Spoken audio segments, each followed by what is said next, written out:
السلام عليكم ورحمة الله وبركاته. ازيكم يا حلوين، عاملين ايه؟ انا دلوقتي هنحط الاكل للارانب وهنحط لهم المية بعد ما خدوا التطعيمات اللي خدوها.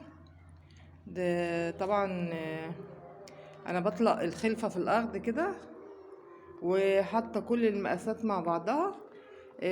طبعا في ناس كتيرة بيقولوا ان ما تحطيش المقاسات كلها مع بعضها، بس انا بحطهم مع بعضهم ومفيش اي مشكلة خالص.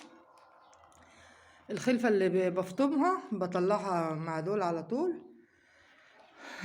طبعا الكبار دول اول خلفة طلعت عندي، وان شاء الله هخليهم اربيهم، عشان كده ما طلعت لهمش لحد دلوقتي.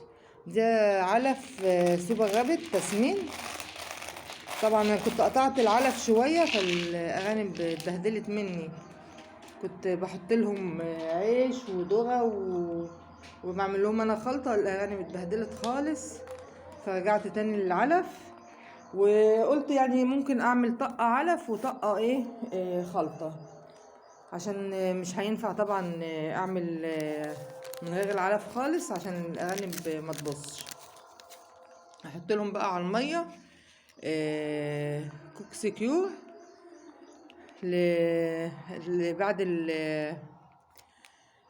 بعد التطعيمات اللي خدوها.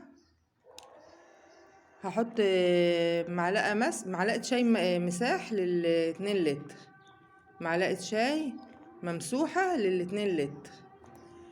طبعا هعمل خلطه على 2 لتر للارانب كلها واوزعها. هنيجي هنا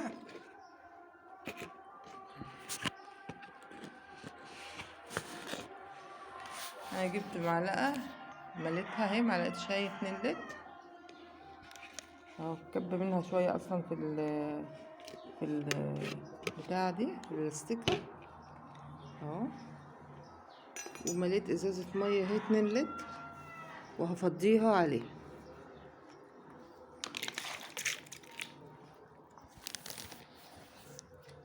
معلش عشان انا اللي بصور وماسكه التليفون بايديا. انا بفضي على العلاج كده علشان خاطر العلاج يدوب كده. والميه بتقلبه اصلا في بعضه وبيدوب.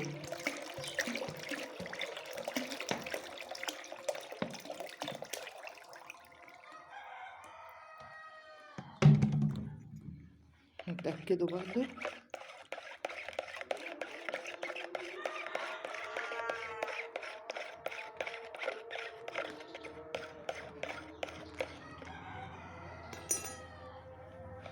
بسم الله الرحمن الرحيم. هنملى بقى البرايم كلها بتاعت دول وبتاعت الارانب الكبيرة الامهات.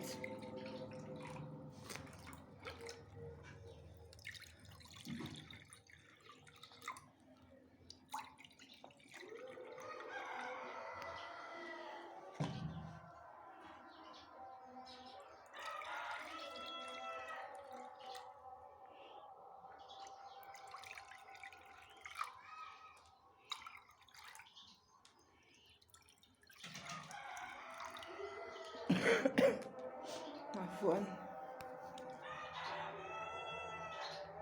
طبعا ما تنسونيش في اللايك والشير والسبسكرايب، ودمتم سالمين ان شاء الله. السلام عليكم ورحمة الله وبركاته.